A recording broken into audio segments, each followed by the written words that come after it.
You're very welcome back to our series of interviews with home-educated adults. And I'm very lucky today to be joined by Ben Duffy. Ben. Hello, Mom. Good to see you. Thanks for having me. Thanks a million for agreeing to this. And do you want to start introducing yourself, say what age you are, where you come in the family? And Sure, yeah. I'm Ben. I'm 26. Sorry, I had to think about that for a second. I've got my birthday coming up, so that's why. You do. Yeah, I'm 26. The ninth of 10 children in my family.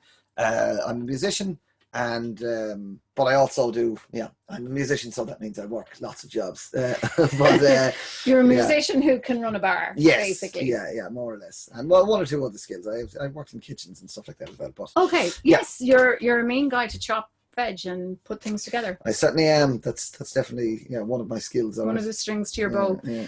So do you want to tell us about when you were small and what home education looked like in your family? Sure, yeah. So when I was a kid, obviously I had older siblings that had already been home educated or unschooled, really, because it wouldn't have been formal lessons so much. Mum would have done some sort of mathematics and stuff like that, but it kept it fairly simple, timetables and stuff like that, but also not stringent. And those of us who kind of had an interest in it, retained most of that information pretty easily and applied it to stuff, and those who didn't just kind of used whatever applied.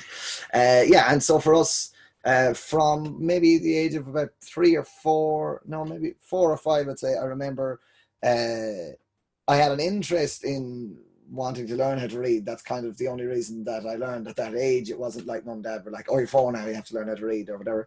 I get the impression, though, that most of your older siblings would have been going around with a book. Certainly the older girls were going around with books all the time. I'm not sure the books were as important for the lads in your house. Maybe I'm wrong in them about that. I think in a way, I think Owen, my eldest brother, he definitely liked to read. I think remember him having go through comics and stuff in the house, but maybe I've misremembered that now, because I was quite young when he moved out. He moved and worked in the Curragh. No, I think you're right. I can remember Dandies and Beanos and all those. And I think actually your family also had your own comic. I don't know if you remember that. Yeah, the Eye of the Storm. Yeah, that's it. Which I think Diane was the editor-in-chief. Yes, maybe she was. Yeah.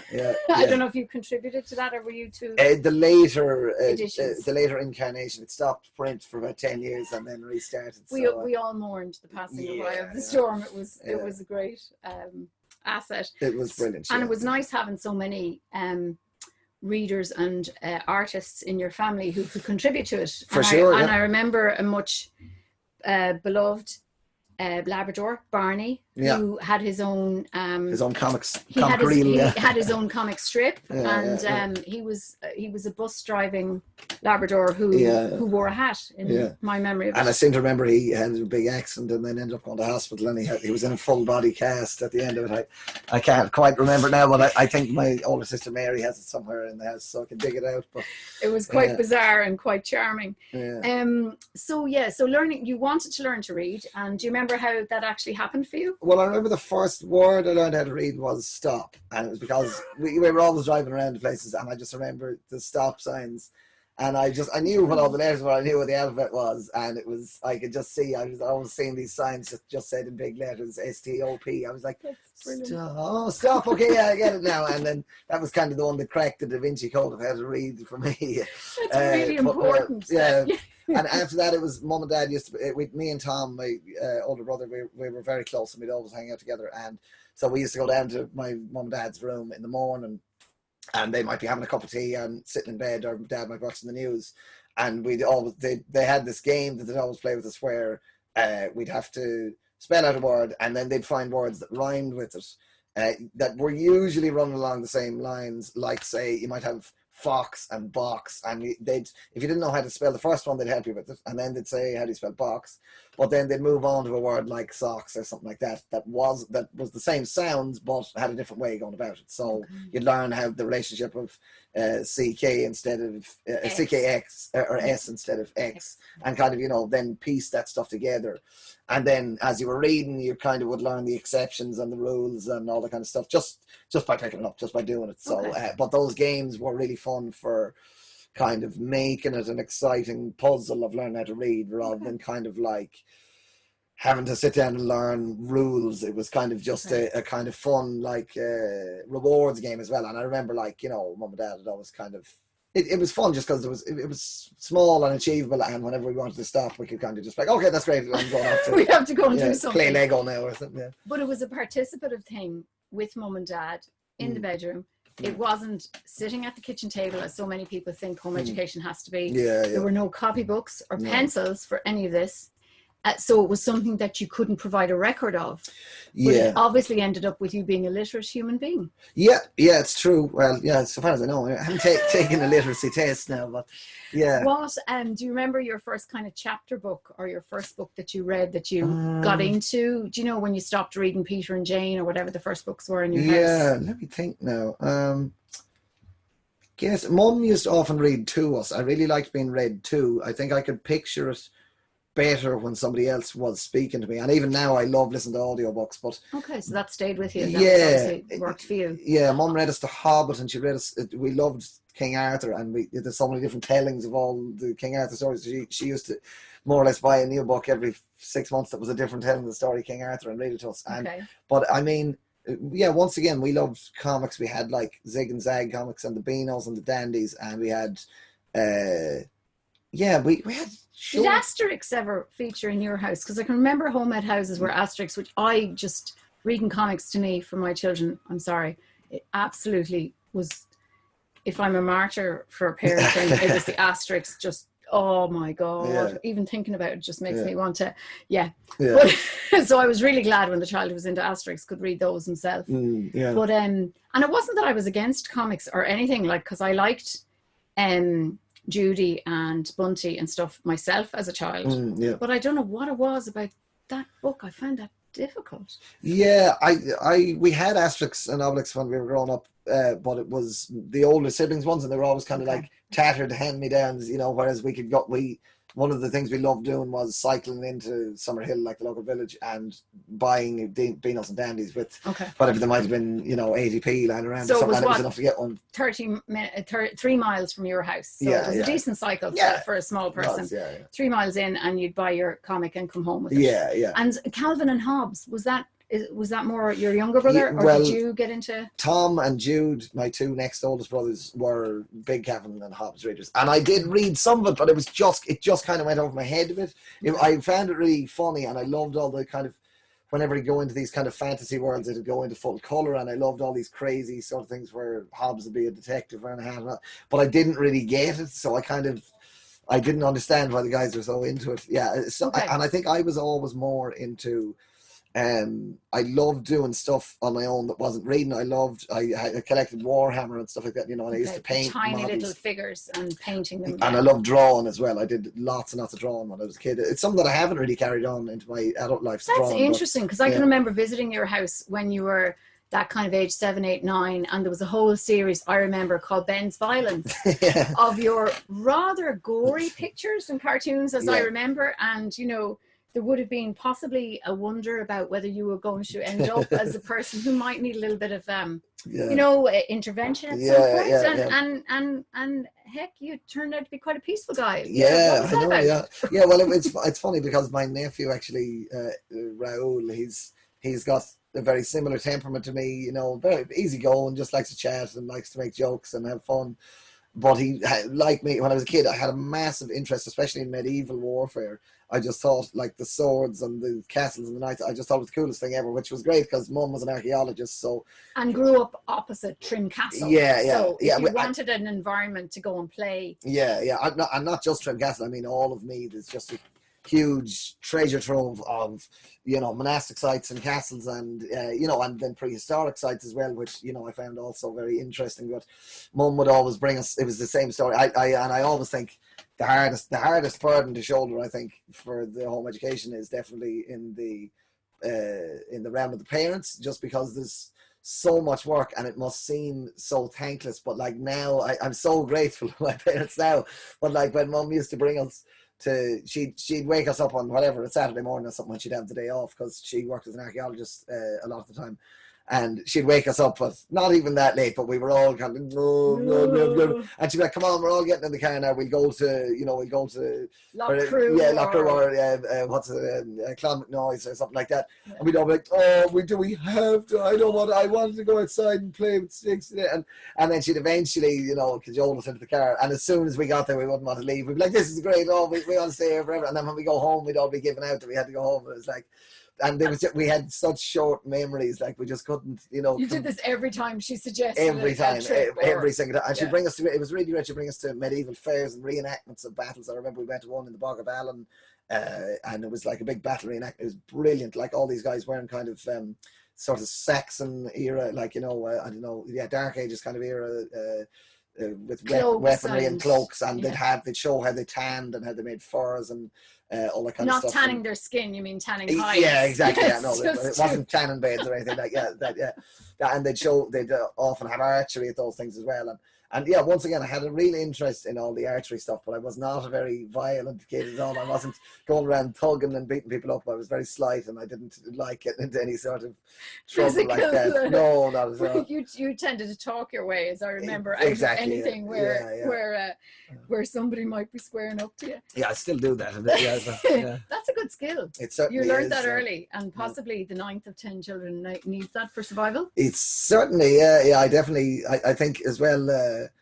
I was lucky, like, in that my neighbouring siblings were Tom, who was also quite not a very violent kid or anything. He wouldn't have been a wrestler, as I remember. No. Well, I mean, you know how it is. We were kids. We'd rag out at each other, and whatever, we'd play games with each other and be rolling in the mud. But we wouldn't really hurt each other. We were always thick as thieves anyway. I remember asking your dad why.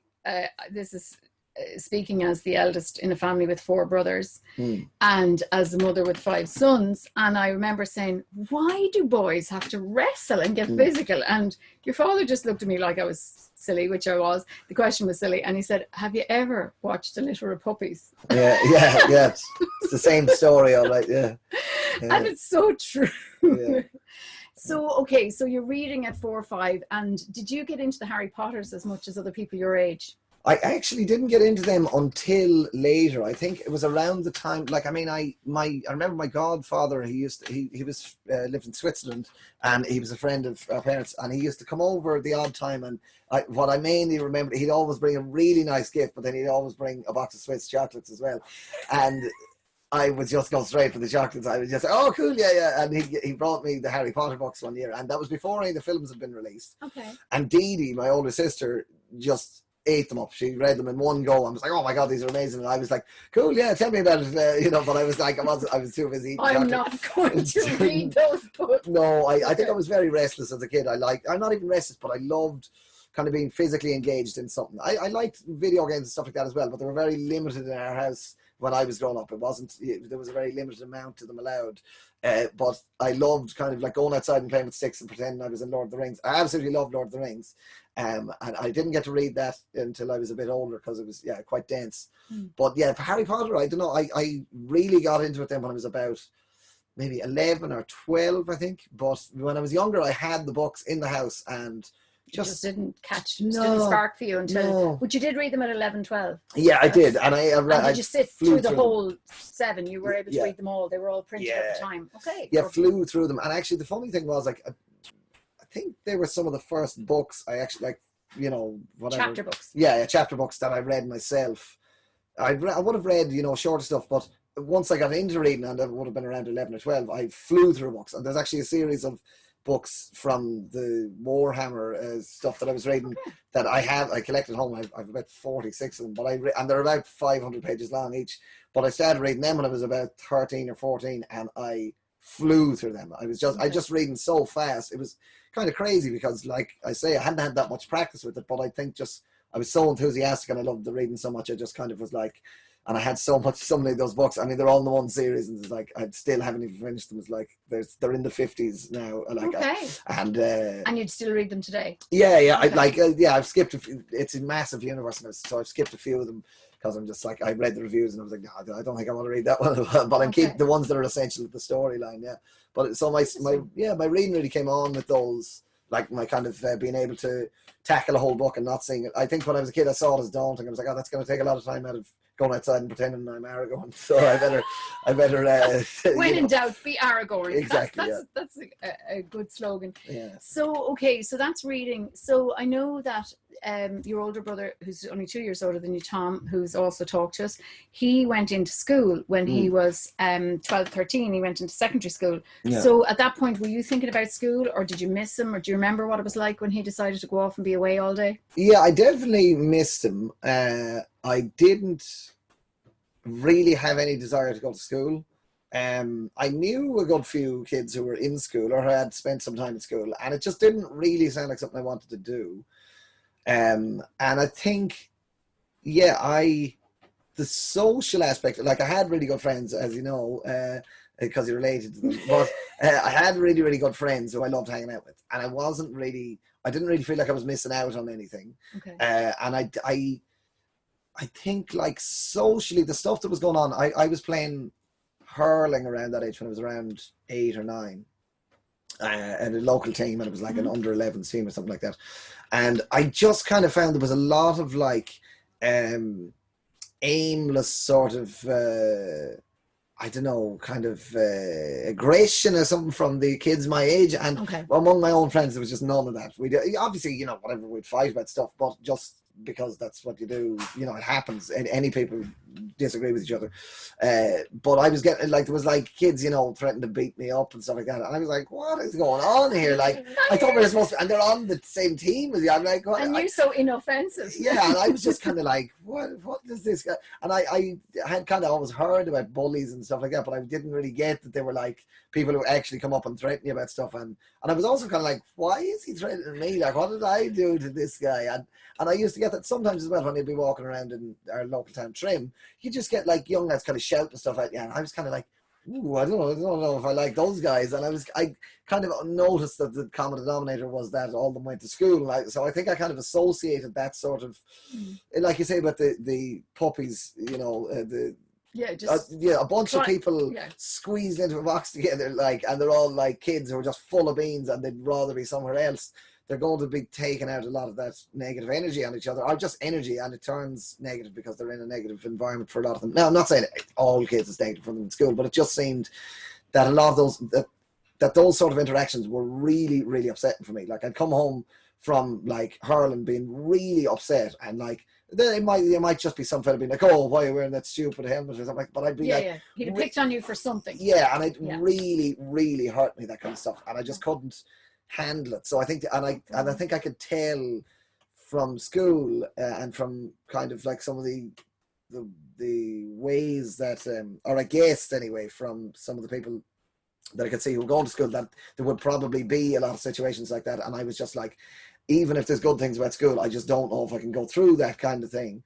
Now, you know, a lot of people say, oh yeah, well, it prepares you for the real world because people are mean. But I mean, like, the thing is that, like, it's, first of all, it is really good to be able to deal with, you know, situations where people are being aggressive towards you or whatever like that. It's really good to be able to deal with adversity, but that doesn't mean that you should just be kind of unnecessarily throwing somebody into adversity and you know, when they're 8 and they're just there to poke a ball. You were there for a team sport, and it turned into something that you didn't stick with, I'm guessing, that you gave up on hurling fairly quickly because it wasn't worth the nastiness of the guys in the team. Totally. And it was just, there was no kind of like, there was some of the other guys who were around my age and size. That was the other thing. I was very small when I was that age. I suddenly, when I was about 15, I just suddenly sprouted up from about 3 foot to about 6 foot. So, and I was always kind of, I think self-conscious about that because I grew so late. And when I was around that age, there was just a load of other little fellas who were actually younger than me, but they were about the same size as me, who I got on fine with. But all of us were kind of being picked on by these bigger, taller bully guys. Very interesting. And it was just, so I was just kind of like, I don't want to get in more situations like that. And so I think I didn't necessarily kind of retreat, you know, like I don't think I kind of closed my shell. I always loved being around people and spending time with my friends, and always kind of curious and open-minded about meeting new people. And I was in kind of youth clubs and dance groups and a musical society as well when I was around 10 or 11. Is that when you started doing the drama? I remember you being in Oliver. So do you remember what age you were? Artful Dodger? Yeah, Artful Dodger. Well, I was before that. My mum put me and Tom. She asked us if we'd like to do some acting because we were always kind of doing impressions and silly jokes and stuff like that, and and loved just acting magazines in general. I mean, obviously, whatever, if somebody had a video camera, which back in those days was so unusual. Like if somebody had a video camera, it was like, oh my god, now everybody has one on their phone. But we'd always be trying to like make films with it, but in the few hours before that person went home. So I think Mum was like, oh, would you like to? She said they're doing like 2-week courses in the Gaelic School of Acting, and I think she was doing stuff up in Dublin at the time, so she was able to. For her to yeah. So and we were like, oh, that'd be great, yeah. And we went up to them, and they were really, really fun. I really enjoyed those, and me and Tom did immensely. We did lots of improvisation, which we kind of took to like a duck to water, because it was just kind of like I was saying, all the acting, the maggot stuff you do, just don't even think about it, just say whatever you come to your head.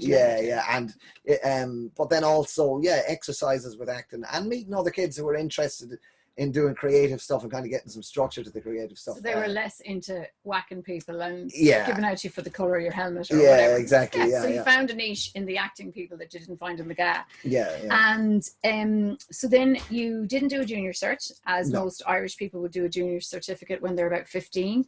And then most Irish people would do their leaving certificate exam when they're about 17, 18 and go on to college. So you went to college at 16. 16. I had been spending a good bit of time. Me and Tom both we met fellow homeschoolers down at the Home Education Conference in Waterford. We met these guys who played music, and we were just getting big into Led Zeppelin. We were just listening to nothing but Led Zeppelin. I found the best of theirs up in the barn in our house, just like in a random drawer somewhere that nobody ever listened. It was still in its... The vinyl? No, it was a CD, but it was like it was still in its case, like it never been opened. And so I opened it up. Jude had bought it. Jude was working a carpenter job, and he used to just buy the most random things. I just kind of on a whim, he bought like a disco ball and like a blow up chair and all that kind of stuff. It was like, a kind of status symbol, because he was like 16, he was riding out horses, and we were like, the younger ones, he'd be like, check out my blow up chair, and we'd be like, wow, she would really made it now.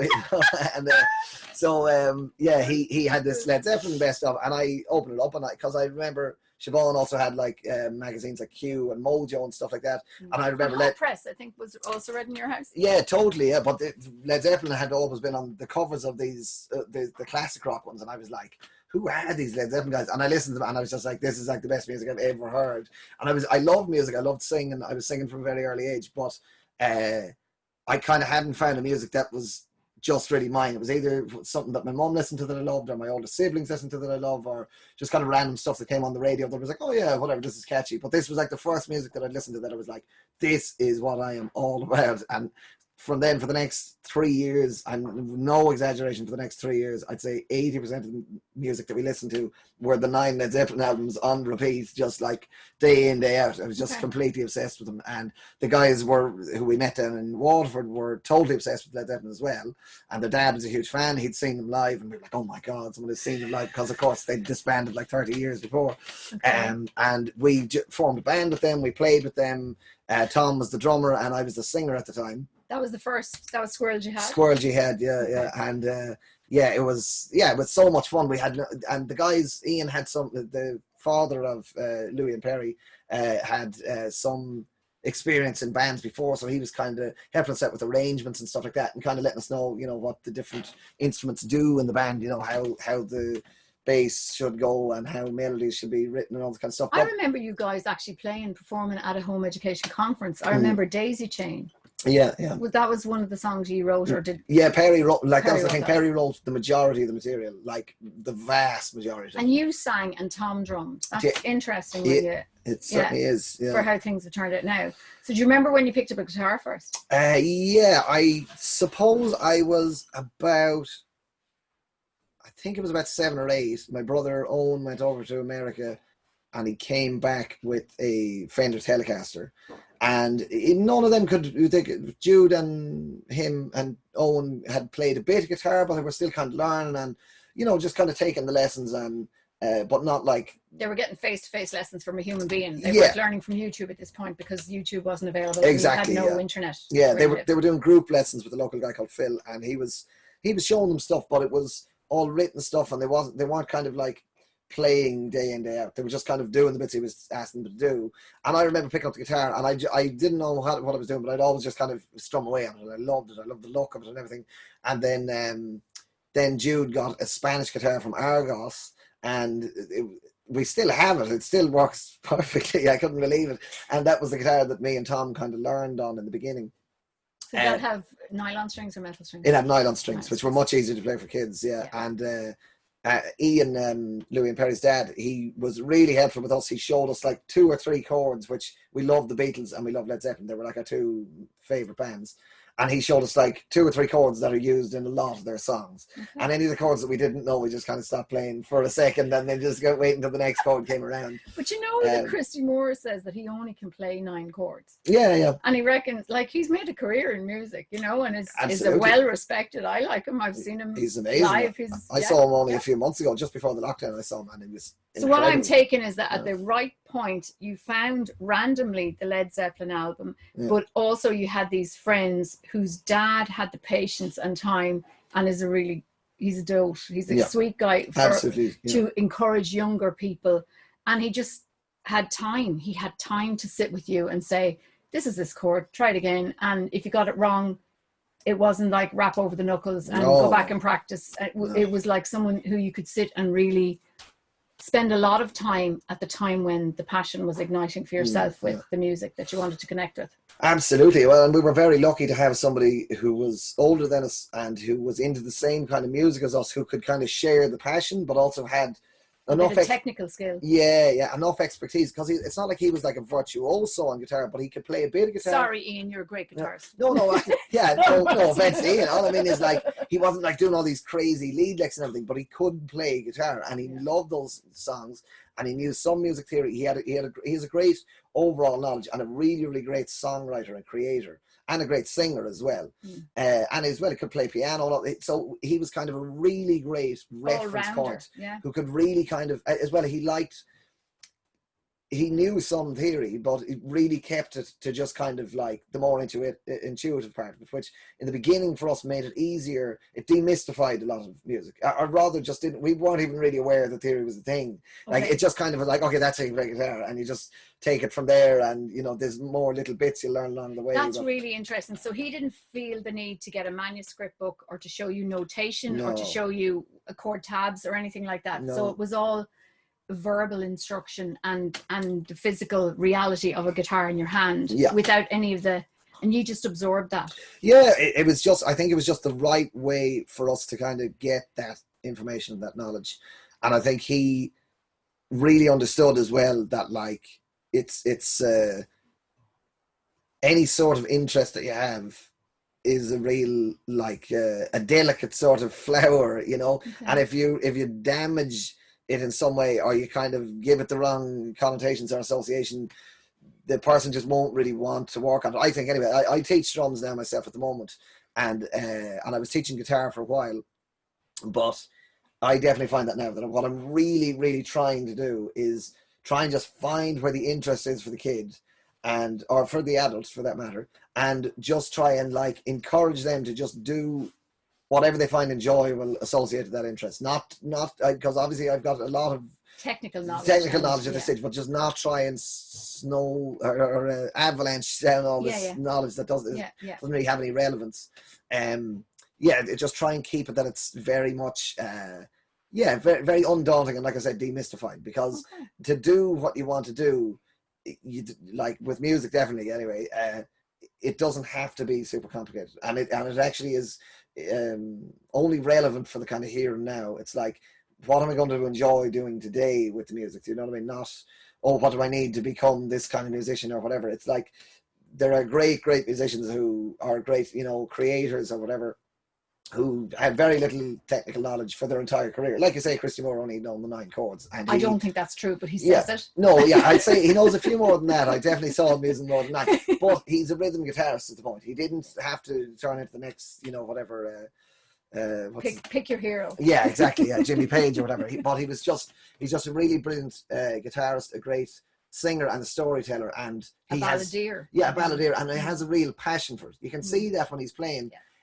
He's not doing it because he's trying to get somewhere. Yeah. And he's not doing it because he's not actually scoring political points. He's not doing it to score political points, but he is. Yeah. Because he's always written songs, as I listened to his work over the years, for the underdog, and he's always about someone who's being squished by a system. Absolutely. He's that's the thing, is that he's singing about stuff that's true to him as well, and great cover songs he does of people like Ewan McCall and stuff like that, who write songs that are really about the oppressed, and because that's what's dear to his heart, and that's why he's in his 70s now, and he's performed. It was amazing. It was absolutely amazing, the show I saw him do the other day. I was just like, there's not many people who are hungry and in their early 20s who are putting on this kind of passionate performance. And this guy is in his 70s, and he's just, every minute of it, I was just glued to him. I was just... He is riveting to watch him absolutely, perform. Just pulls you in, even on the gentle stuff and on the heartfelt stuff and on the,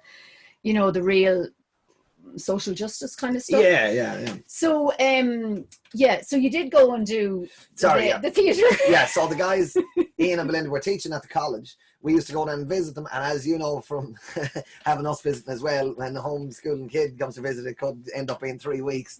So we used to go down and visit the Wilds, and it might be for 2 weeks at a time. Yes. And they were just so patient and great to have two lunatic children running around the place, because we were always just playing drums upstairs, or running around doing like. They lived very rurally, so the drums didn't upset neighbours. No, it didn't upset neighbours, but I mean the parents were still in the house, so I mean. And the parents were cool about it. They were so. They cool didn't say, they were stop playing the drums. It's 2 o'clock in the morning. Yeah. When it got past 2 in the morning, you had to stop, because obviously they still had to go to college the next morning. But there were rules in the Wild House. There you go. Big reveal for today. Rules. Yeah, it was. So it was a really, really great place for the music, because we were surrounded by music. They had a CD player. When we weren't upstairs playing music, they were showing us CDs of other bands that were associated with the ones that we liked, and it really kind of opened up doors in that way. But then also, one of the huge things about it was that all of us were younger, and when the guys would go on Tuesdays, I think it was, both Ian and Belinda were teaching in the college. On other days it was either just Ian or just Belinda.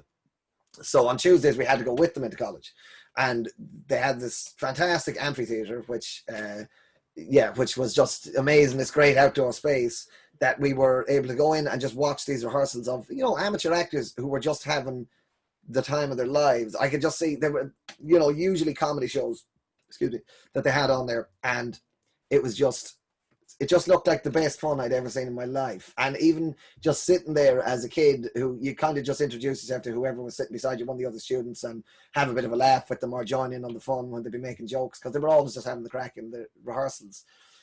And I was just like, this is it, like, when I'm an adult, this is what I want to do. I mean, I don't care where it goes. This just looks like the best fun ever. So as soon as I was 16, Tom and myself both moved down to Kinsale and started doing the course. And so you were there for 3 years and did the acting. And that was a FETAC 6 by the time you finished. When we joined, it was just a level 5. But in our second year, they were like, we're going to put in a level 6 course, and we'll make the level 5 just 1 year. And we were delighted, because we got the 2-year level 5, and then we got to do level 6 for third. We were like some of the only people who got to do 3 years, but now it's just 1 year level 5 and 1 year level 6. But and my information about level 6 courses is that they do involve a fair bit of writing. Yeah. So you had never, from what you've described to us, your mum hadn't sat you down and made you do much writing. Would you have ever written an essay before you went to Kinsale? I didn't write essays, but when I was a kid, I tried to write lots of kind of fantasy stories, kind of Lord of the Rings type thing, But that came from yourself rather than your mother saying, here's a piece of paper and a pen, sit down now, you've got half an hour, write a fantasy story. This came from yourself. No, Mum might have only made us make a birthday card for a cousin or something like that. So that was the amount of forced writing in your house, with birthday cards and thank yous to grannies and whatever.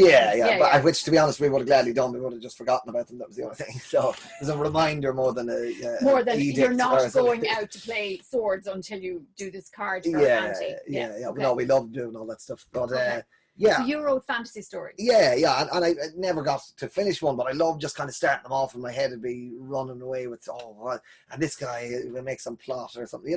They never amounted to anything, but I love doing them, and I just sit at Mum's computer and just type them out or whatever. My hand, that's one of the only things that I still kind of wish was better as my handwriting. Okay. But to be honest, it's totally legible. It's just that for a long time I could only write in block capitals. Now, Mum did try and get me to really learn with the joint writing cursive, and just as well lowercase as well. I knew what they looked like, but then when I was trying to write them out, I was like, oh, what's the lowercase b? I'll just do it on block capitals, because I was like, well, everyone can read block capitals, so why can't I just write everything in block capitals? I didn't get it. It's about communication in the end, totally, not how pretty it looks. Yeah, exactly.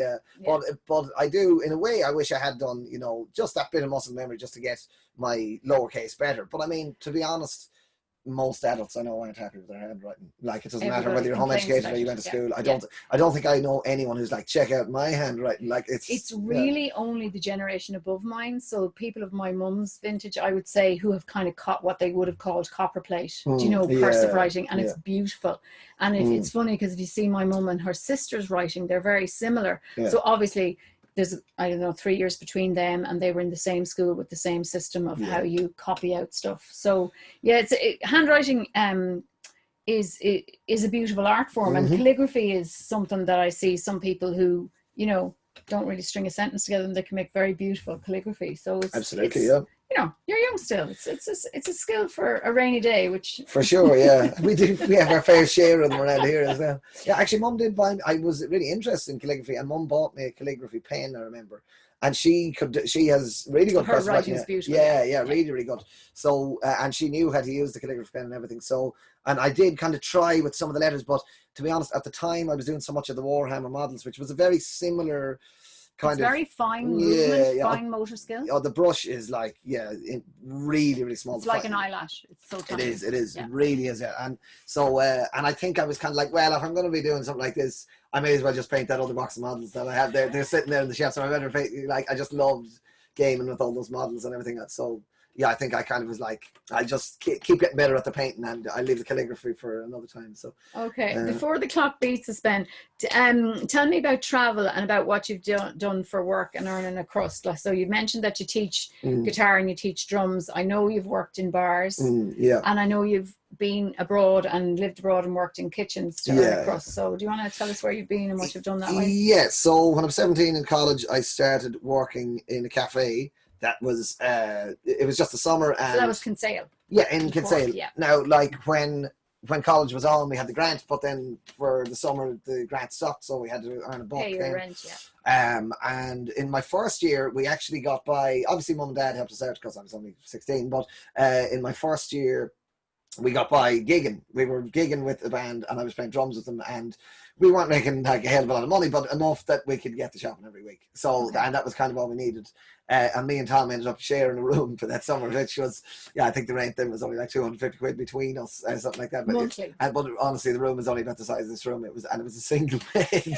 But we just as well you guys get on. Yeah, we were totally used to sleeping in the same bed. So there was 10 in the house when we were growing up, and there was the boys' room and the girls' room. So I mean, yeah, and not in Daddy's room. There were 3 bedrooms. Exactly. Oh yeah, that was Mum and Dad's room as well. But I mean, that was for Mum and Dad. You had 6 the boys and 1. Yeah, and the baby. So then the following summer, just working in a cafe, and I think the cafe work suited me quite well because it was just face to face, like waiting, just being nice to people, making sure they have what they want. It took me a little bit of time. Sometimes I could be a bit forgetful, and I'd never had. It's high stakes, when somebody has ordered a meal and they're paying money for it. At that point, it was like the highest stakes thing I'd done. I was like, wow, there's people depending on me now to get their food. And like, if they don't get their food on time or it goes cold, then, the boss is going to be really mad at me. So, and I think in my family I had a reputation for being a bit of a space cadet who kind of forgot everything. But I feel I really stepped up to the plate, and I only missed 1 or 2 things. Human error, no more, I don't think, than any other person would have. Yeah. And I was like, oh yeah, I actually quite liked the way, and I liked looking after people. I didn't like the way some people would just get mad at you for no reason, or whatever. But I liked it. Was always right, Ben. Yeah, I know. That was a bitter pill to swallow. Even when they're wrong. Yeah, but but I just I quite liked it. But I then got back to college, so we had the grant again, so I didn't have to worry about working. I worked into the college year a bit, but obviously I was in college. So but you guys were obviously very good at budgeting, because it's hard to live on a college grant. Yeah, I mean, we didn't mind eating Coke and noodles, you know, but mum and dad did help us out, obviously, and obviously older brothers and sisters, when they'd come down to visit, they were always really good. They'd bring us down to South Valley and buy us a box of fruit. You know, we were students and we broke. Okay. Now we did obviously we made money and used it for our own. For living our own lives, but we had no small amount of help from friends as well, as any student generally needs. So there's that community thing of like, who's got tea and who's got the milk. Oh yeah, absolutely, and as well, a certain sense of what goes around comes around. My older sister Mary always says that. She's just like, when somebody's a student and you're making money, you know, you buy them their lunch, or you pay their bus fare or whatever, or take them out or whatever.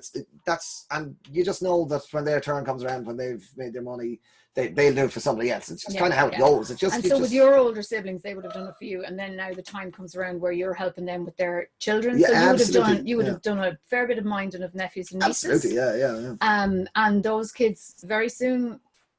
Should the eldest one is 16 now? Yeah. So very soon they'll be going to college, and it'll be payback time for them. Absolutely, yeah. And not just that as well. And you'll be driving, so you'll be able to give them lifts. Yeah, totally. Yeah, already am driving. Just got my driving test just yesterday. Woo! I know, yeah. Well done. I know, well yeah. done, I'm the last one in the family to get my full license, but whatever. Better late than never. It wasn't a race. No, it wasn't. Well, if it was, or a competition. In trouble. But yeah, so after that then, after college was finished, I moved to Dublin with Emmett. And I wanted to just make money off making music, but I didn't really have much of a scope of how that worked. And after a year, kind of had to throw in the towel. Because he was full-time studying. He was full-time studying, and so you were working and you were sharing a flat. Yeah, well, I was doing busking in the day, and I was on job seekers looking for jobs, but I had nothing on my CV other than that cafe work. And in Dublin at the time, there just wasn't really much jobs going. I got one job offer at this place, but it was a sales place that wanted me to go around door to door selling stuff, and I went to the interview just because I was oh sure, I'll just see what it's like. And they immediately were in the first part of the interview, they're you've got the job, and I was what? And I was just then they kind of brought us in to kind of brief us on what we had to do, and I was I do not like the look of this job. So it was commission. It was commission, and it was really you could have been selling anything. They were an agency, and I was just I don't know if I want to do that. I felt a bit more ethical about just I don't know, working in a restaurant or whatever. And then I moved back home for a while, and me and Tom and Aidan were playing gigs locally and living off that. But we were living at home, so obviously it was easier to live off it, but we were paying a certain amount of rent to mum and dad, and then moved into Trim, and we were living off the gig in there, our local town. And then I just said that I wanted to go back to Kinsale for summer and make a few quid, get a job and make a few quid. So I went back to Kinsale.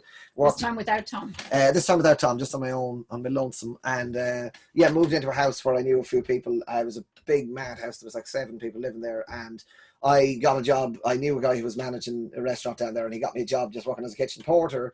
But it was he was you won't be short of work. And I was yeah, no problem. And I ended up working 6 to 7 days a week. About 11 to 12 hours a day. Some of the days it'd be 14-hour shifts. Is that even legal? No, but look, everybody does it. So if everybody's doing it, then it's more or less the law. If everybody jumps in the sleigh, are you going to do it? No, don't answer that. I know. Yeah, but the thing was, I was happy to do it because I was gaining loads of experience. I'd never worked in the kitchen, and it is a really applicable skill. If you can work in a kitchen, or even just you can go anywhere. Yeah, you can go anywhere, do anything, or get a job anywhere. But also, it's just a really useful skill for yourself. I learned so much about cooking, about food preparation, and about food safety and all that kind of stuff. And then, I spent a summer there, and my girlfriend, who we'd been long distance for a long time, I met her in my 3rd year in college, was living in Amsterdam. And I just said, well, I'll just go over there and live there for a year and just kind of take it. Because the music we were only playing covers gigs, and I was getting really frustrated. I wanted to play originals music, but it's hard to find a platform to do it, and it was hard to find players who were available. A lot of the guys who I was playing with were much older, and they just kind of weren't in a position to just sort of, pretty much live on a shoestring and really try and make it as an originals band, which I kind of thought was the way you had to do it.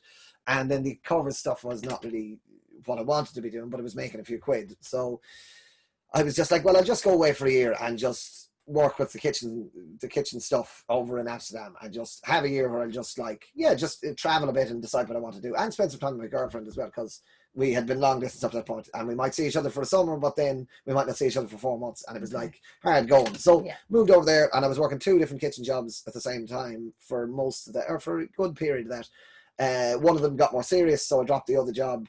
And I got about a year's experience there, and I worked my way up from kitchen porter to kind of assistant chef to lunch cook, and they offered me a position there of working like as a chef, and they'd kind of train me in as it, but I kind of fell out with them. They were firing other people really kind of like unscrupulously, and I was like, I don't really want to work with these people. And I'd been there for a year at that point, and I was just kind of like, I think I want to move home and get back into the music, because over in Amsterdam the music scene was a bit of a closed shop, in that you kind of had to be going to a college to get anywhere with it.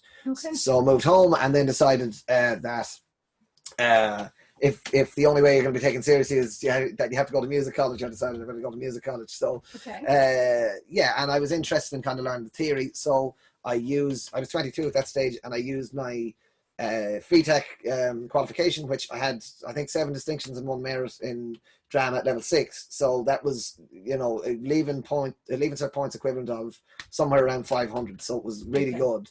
And then I had to do an audition to get into BIM, which is the British Institute of Modern Music, which has premises in Dublin. Yeah, exactly. Yeah, and it's a modern music college with a focus on the commercial aspect. So it's gets you ready to earn your crust for sure. In the music business. Yeah, and their claim is that they're the best connected music college in Ireland. So I was like, okay, well, that's good. That was his problem, was me and my brothers, we just didn't really know anybody around, and everybody liked their music, but there's so many musicians. Would they pay you to listen to it? That's well, that's it. And there's so many musicians, and it's such a small pool of paid work, that you have to know somebody to get your foot in the door. But as it happened anyway, went there. For me and Tom and Aidan all applied. We all got in, and we moved back home just to make it more affordable.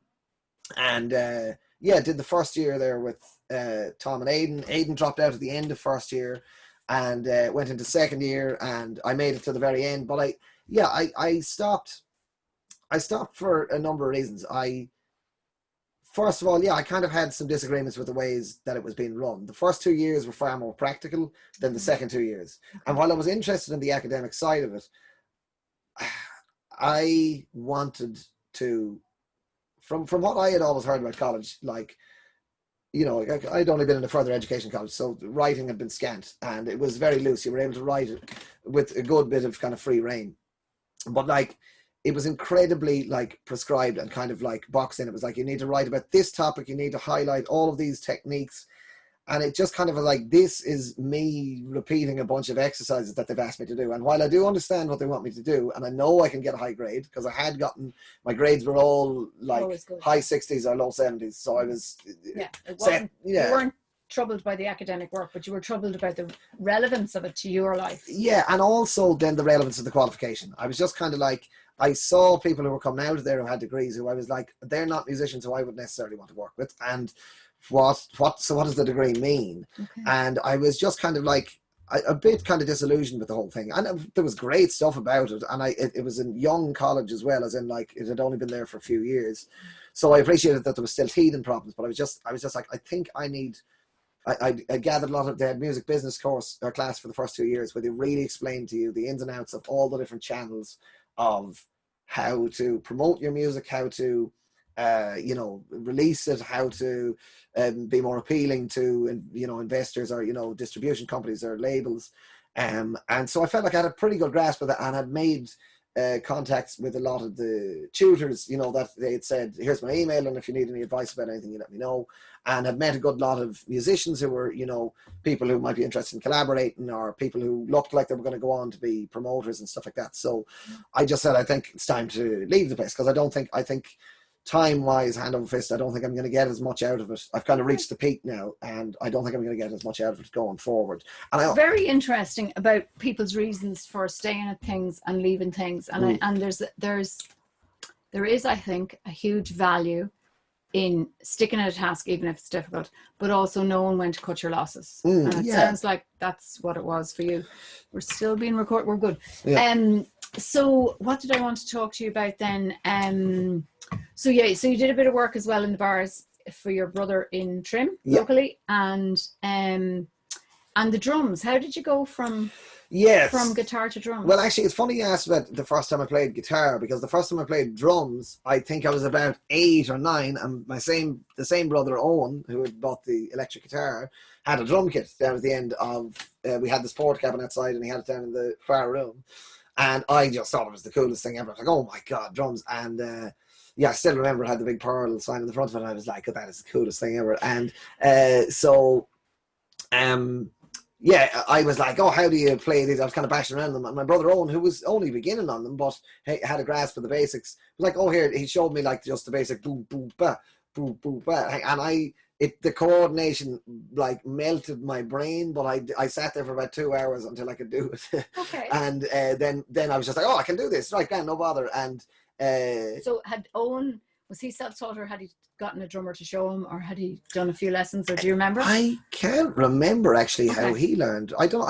No, actually, yeah, I do remember. His best friend Trevor was a really, really good drummer. His dad was a session drummer and had learned, so he really knew stuff. So it was a friend, and it was a family connection. Yes, someone who was and another mentor. Yeah, another mentor, exactly, and he was a peer as well. So it was.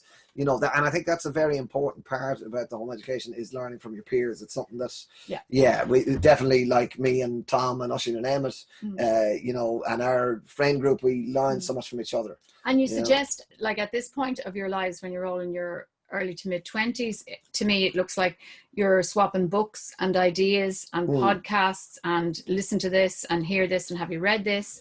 And 10 years ago it was let's play Warhammer, and even today it was a board game when you were all together. So cards and board games have been a huge part, I think, of the education. Massive. Yeah. So that's about learning the rules, taking turns, teamwork. Yeah. And some of the games you're playing now involve an awful lot of I'm trying to be kind about how I say this.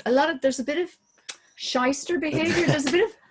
There's a bit of being a good bluffer. Okay, I want to not say lie. Subterfuge. So I'm say... yeah, definitely. Yeah, I the games I enjoy most, and I think it's kind of maybe living vicariously a bit through the game, because I think anyway. I cannot tell a lie. Live pretty. No, it's not that I don't lie. I said we all tell the odd easy lie, but what I just mean is like I think I live fairly ethically, and I like I was saying, it really hurts me when people say.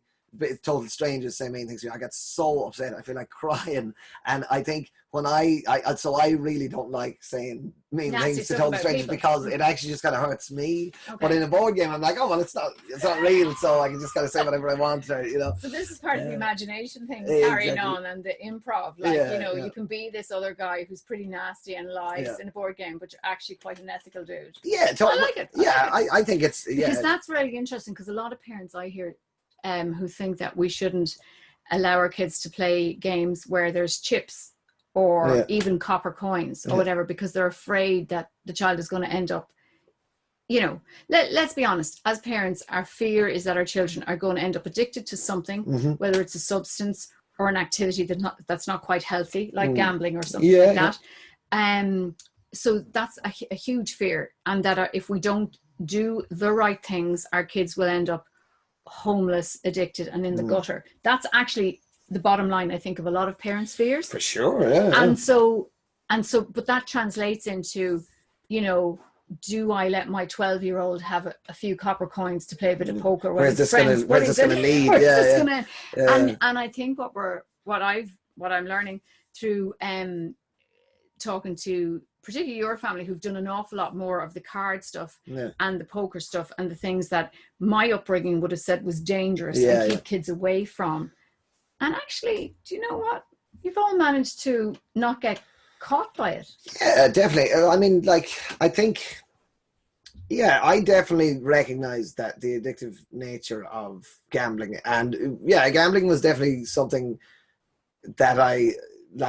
in games, I always found it very alluring. A game seemed so much more exciting when it was €2 for the game or whatever. I was like, oh my God, I might win a tenner, And But and I, as an adult now, I really do have to recognize it. Sometimes I walk past the bookies and I'm like, oh, I'll just go in and throw a fiver on some random horse. I'm like, whoa, don't get into that habit now.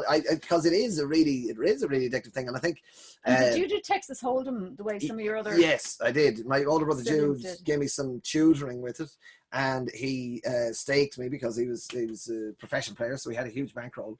And I was playing low stakes games, but he was really showing me the ins and outs of it, and I loved it. I really, really liked it.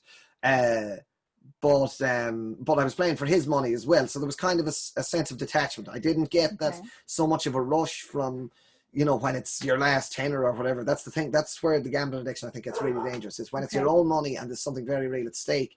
It's this massive adrenaline rush, that people really get addicted to. And there was definitely, obviously, it's a high octane game. There was a lot of adrenaline when I was playing it.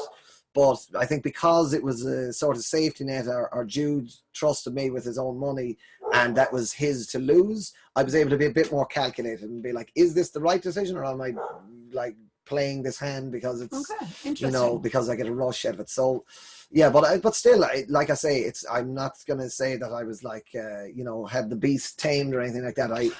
It's very fickle gambling. It's something people should really be wary of and be educated about, and be honest and open is one of the most important things. If you think you have a problem with it, if you think it might be a problem or anything like that, there should just be open communication, like parent to child. Say your kids are gambling away all the money, playing games with each other, that they should be able to say, look, I think we need to all kind of talk about this and think about it. It's the same for any problem. It's the same way if your kids have an addiction problem with any sort of substance, or you think they're, I don't know, the communication for me is the most important thing. And at times like that in our family really wasn't there, but I think our mum made a huge effort with this nonviolent communication course that we did years ago, which I really felt was, obviously it's not like we communicate perfectly now, but it definitely strengthened like family ties for us, and kind of helped us talk about a lot of the stuff we just previously didn't have the tools to talk about. So I think that's the thing, is that normally around addictive behavior or around dangerous, or kind of like, potentially dangerous things like gambling or substances, there is a tendency to shut down conversations and be, oh, fine, oh, you can't do this. Yeah, and oh, why not? You just can't. And it's like, well, if you don't talk about it, then the people aren't really aware of the dangers. And if they feel that you're disapproving of them doing something, they're not going to talk to you about it. So yeah, that's really important. Yeah, it is. Yeah. I don't know if you want to give us a tune, and while you're tuning up, if you would like to, if you've any words of closing wisdom so imagine that you're talking to someone who's in their 30s or 40s. They've got two small kids who are 4 and 6, and they're wondering about whether to give this home education a go for September, October, November. I mean, have you anything that you might say that would? Yeah, well, something I've been thinking about a lot over the lockdown is that I think most parents have gotten something of a peek into home educated life.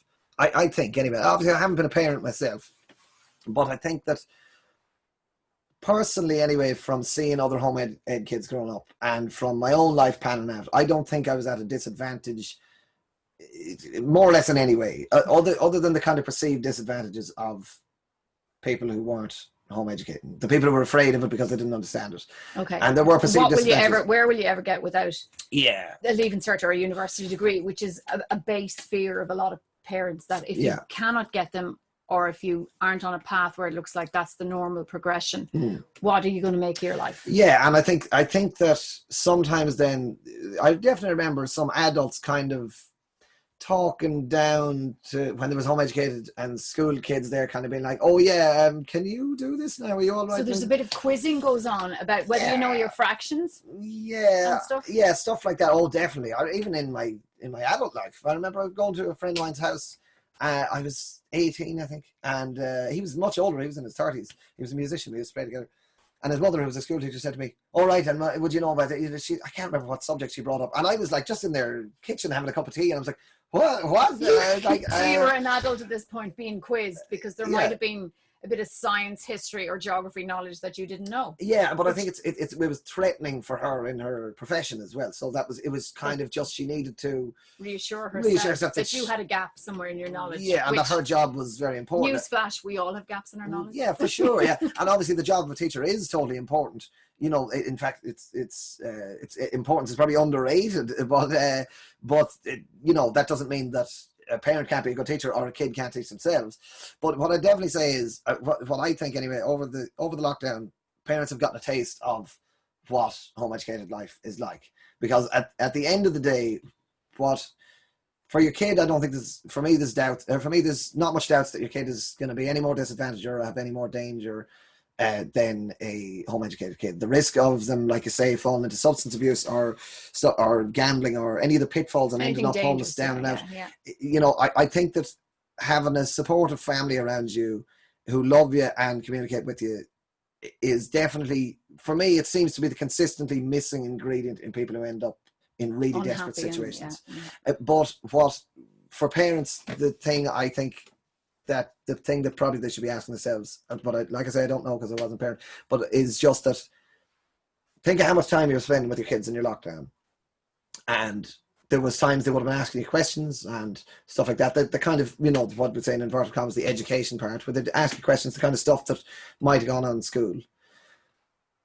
And, you know, was that hard? Yeah, probably wasn't very hard. You know, I'm sure for my parents, that part was probably pretty easy. I think the harder part is the fact that you're around them all the time. And it's high energy being there for your kids all the time. So for some people, that's no problem. But with the, you know, the trials of life, having to pay your bills and having to have your job and all that kind of stuff, it can be really difficult having to spend that much time with them. And it takes massive reserves of energy and real dedication. And it's a big commitment. I mean, obviously, you can take a year and decide whether it works for you. But just remembering that, I don't think, more or less any parents, I don't think they're going to fall short on educating their kids. I think that the average adult knows what you need to survive, and that's mainly what you want to impart to your kid, you know.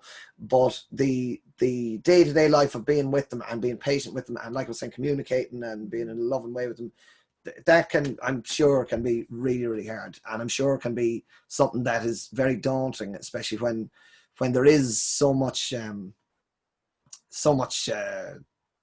what's the word? I suppose industry out of kids being minded by somebody else. Yeah, and our society as we have it now runs on having children in creches and play schools and school.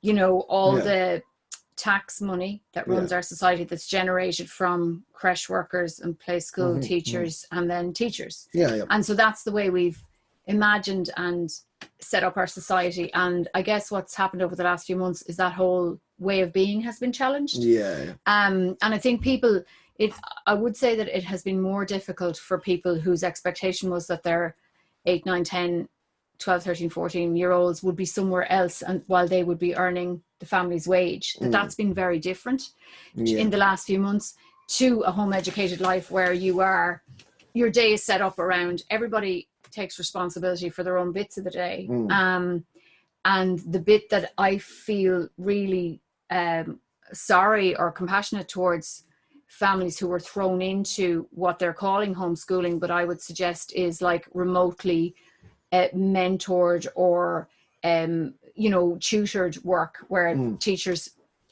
with huge dedication and burning an awful lot of midnight oil from the people I've spoken to were sending work out individually tailored to 28 members of their class and then taking that back and correcting it. But the onus on the parent at home who had maybe 3 or 4 small ones at different ages and was trying to, monitor their child, send in the work to the teacher, communicate with the teacher, but also try to fulfill their 39-hour working week as well. Like that was what was horrific for families, I think, about the reason. And I suppose I'd just like to reassure people that that's not what home education is like, and it's a lot more relaxed, the pace that I would have found anyway. Definitely. And definitely among the people who I have seen who have enjoyed the time with their kids, that was the key element, was that the kids were just doing the thing most of the time. And the adult was, as much as they could do their own thing, you know, while still keeping an eye on the kids and living day-to-day life, were able to do some of the stuff that they like to do at home. Or like that, if you're willing to bring your kids when you're going to, say, you have an appointment in town, or like that, bringing them on a night, oh yeah, I'd love to get outside today. Oh sure, we'll all hop in the car and we'll go and see Trim Castle, or, you know, something like that. Yes. Those are the kind of things I think that that parents should be aware of, as well as that it's a lot of just the living, all the, you know, the living non-stop, and not necessarily having to feel like you need to be, you know, doing so much every day, but just that, turning every moment into a teachable moment. There's no need to do that. Not at all. Like, So the kids are teaching themselves all the time. They're just non-stop taking it all in. But I think as well, yeah, the difficult part then for a lot of parents is like, how do you, time-wise and financially, between two parents, or even sometimes between just the one parent, how do you make it work for you? Yeah. So I mean, those are the questions. The challenge. That's for me anyway. I think that's the real challenge. I think the kids, in a sense, take care of themselves. You know, like, and as long as they have love and you know, FaceTime with their parents, they more or less take care of themselves. As long as there's food, really. Yeah. And there's no need for that to be the adult's job. Yeah, yeah. Once kids are, you know, 4, 5, 6, if they can butter a piece of bread, or make a sandwich, get some bananas and peanut butter on rice cakes. I mean, a bit of granola or whatever. Yeah, for sure. Yeah. I mean, like, for us it was just a cup of tea. Like, learn how to boil the kettle and put on the tea, and then you're good. Like, you know. But it was very important art in your house that each child should know how to warm a pot of tea and make proper leaf tea properly. Yeah. That is. You had to graduate from the Duffy School of Tea Making. For sure, yeah. And I mean, obviously then there was, you know, learn how to use a serrated bread knife, you know. You don't squash the bread. It goes forward and back. You don't put pressure on the bread. Don't ruin the loaf of bread. That's the rule. So, you know, you learn that from an early age. Once you can chop the bread, you're grand. You chop the bread, make the tea, you're grand. Buttering it and jamming it is child's play. No matter. So, yeah. No exaggeration. Yeah, exactly. Listen, Ben, thank you so much. I really enjoyed the chat. Do you want to give us a little tour before we kick off here? So yeah, just to say what I'm working on at the moment, I was assistant managing the pub, my brother's pub in Trim, for about 2 years, and then I was working there only part-time in the end, and he has decided not to reopen now. So because he had to shut. Yeah. And it wouldn't have been a pub that served food as a general rule. And yeah, he just decided it was time for the next venture, and the pub game was probably too risky. And like that now as well, he's getting to spend loads of time at home with his kids, and he's enjoying it. Yeah, really loving that. Yeah, daytime, getting to bed at 7 o'clock in the evening instead of 7 o'clock in the morning, like the pub and everything.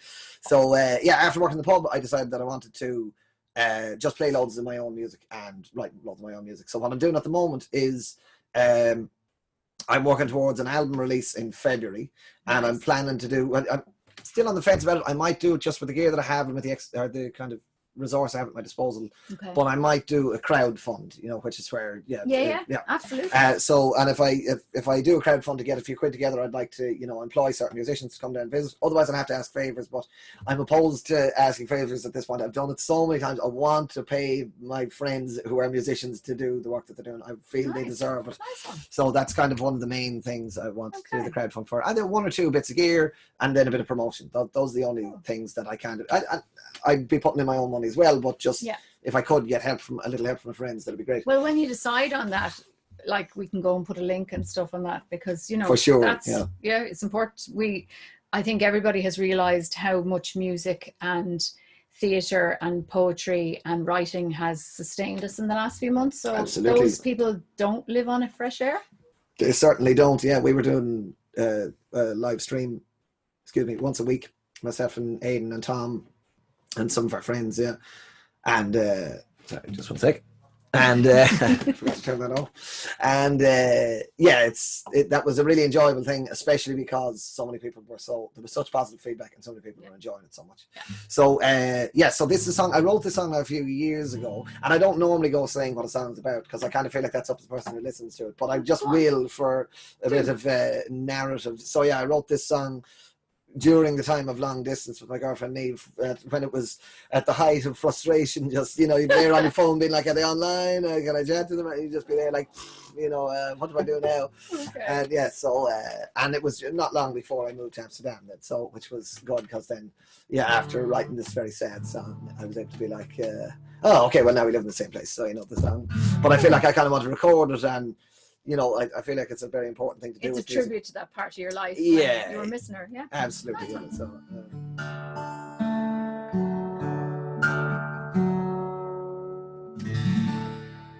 And it's called Other End of the Line. So.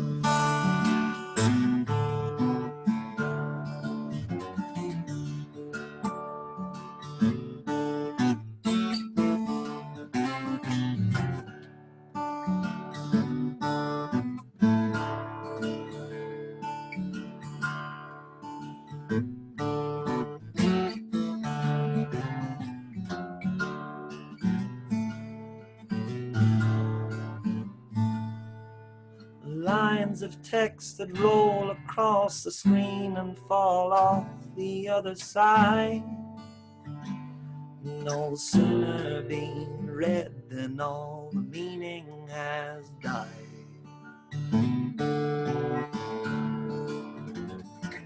With images that illustrate a time that's long since been dead and gone. A smarter man, he might just have moved on. So I look to the window outside, and it's a vista, a feast for my eye. Now I look to the windowed screen, and it betrays my vision with lies. So any day you call me is the right place and time, when you know I'll be waiting on the other end of the line. The other end of the line.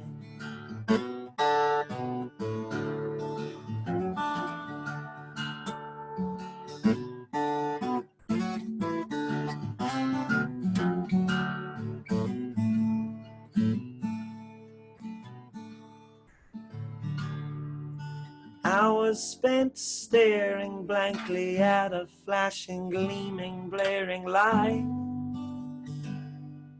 How could my time be much more of a waste?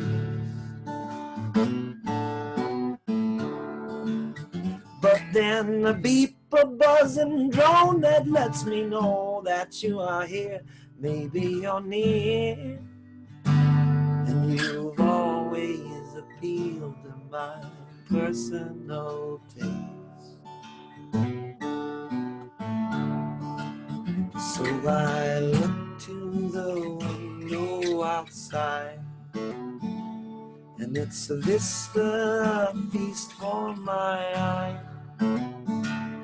I look to the windowed screen, and it betrays my vision with a lie. My nerves that jangle every day, you stop it all without even trying. And you know I'll be waiting on the other end of the line. The other end of the line.